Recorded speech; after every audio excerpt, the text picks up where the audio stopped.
Hello, my name is Tabitha Swanson, and in this video, I'd like to talk about the current and upcoming convergence between the virtual world and the real world.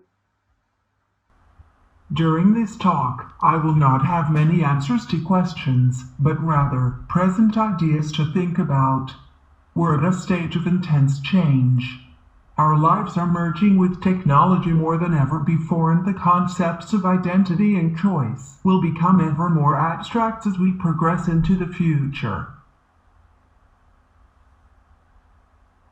I think we've already made strides in the concept of freedom from physical entities to virtual identities. On many platforms, we're able to engage to a high degree with others while being able to present ourselves in the ways we choose. For gamers, using digital avatars is not a new concept. But with virtual reality becoming more popular and environments like VR chat popping up, we're finding these experiences to be more immersive than ever before. While the person behind a virtual avatar still retains their memories and experiences, what is the shift within their mind space when they can present themselves in a form that's not their own in the physical world?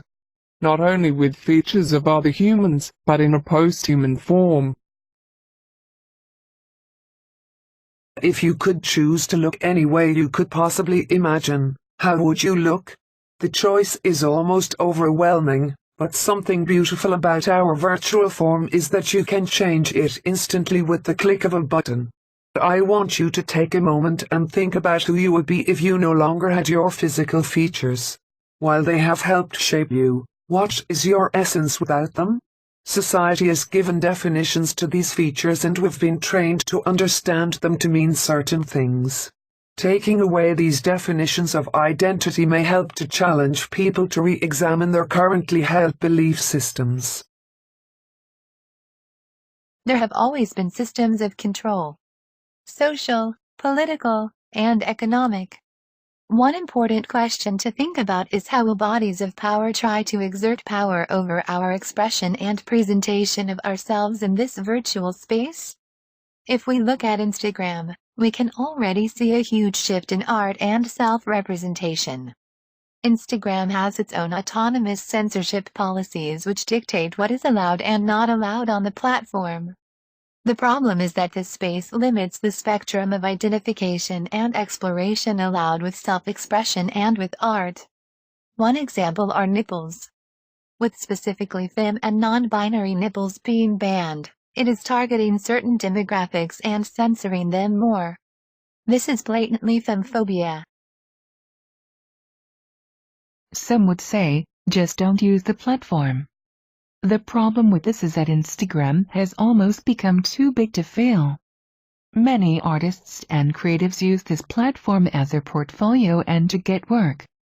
If they do not adhere to the censorship rules, they can have their accounts suspended, or even get deleted from Instagram.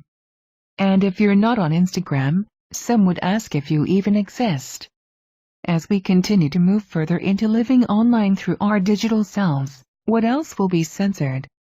In some countries, even talking about certain topics can get you jailed and potentially killed. While being deleted from Instagram is the extent of Instagram's power over us now, how will other disobedience be penalized in the future? Class structures have also existed for much of humankind's existence. They are a huge part of power dynamics today and will continue to the virtual world. Within many virtual spaces, those willing to invest real money have access to different characters, clothing, spaces, and other items. More importantly, what will virtual healthcare look like in the future? And how will virtual education continue to evolve?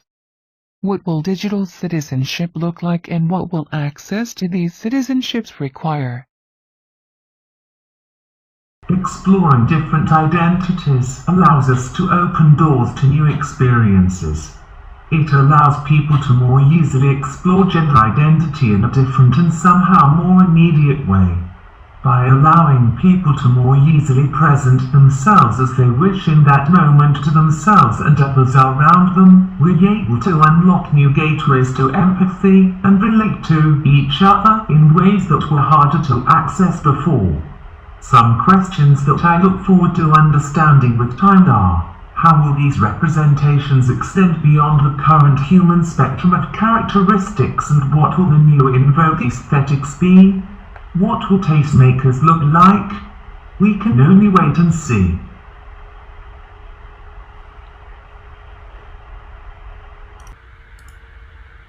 Going from the digital self back to the physical self, how will we bring the experiences we have in the virtual realm back into our real lives? Can we even call the physical world the real world anymore? How will traumatic experiences work there? Will they be as affecting, or will we become more desensitized over time? Many people have invalidated experiences online because they believe them to be abstracted and somehow less real than those in the physical world. But as the virtual world becomes more immersive, these experiences will become just as, and possibly more penetrating than the physical world. Our data is being recorded at every turn. The data of our faces are owned by companies like FaceApp, and our voices are owned by things like Lyrebird. Facebook already has us classified into personality types, but what about when they can replicate those personalities? When reduced to nothing more than code, how accountable will we feel if there are replicated versions of ourselves in the digital world that can look, speak, and act just like us? For those of us who've seen deepfakes, we know this concept has already started to become a reality. In short, there are so many things we cannot predict at this point because we're encountering situations that we don't currently have answers to. Living more fully through our virtual selves gives us an opportunity to explore experiences, empathy, and self-discovery more than ever before. We do need to stay vigilant of the inevitable, that corporations will try to take advantage of us and exert their own systems of control within these environments. To counter this, we need to stay informed about these topics and push for things like corporate transparency, better data protection laws, compensation for our data, and open source platforms. Thank you for listening to my TED Talk, and I'm looking forward to meeting you online.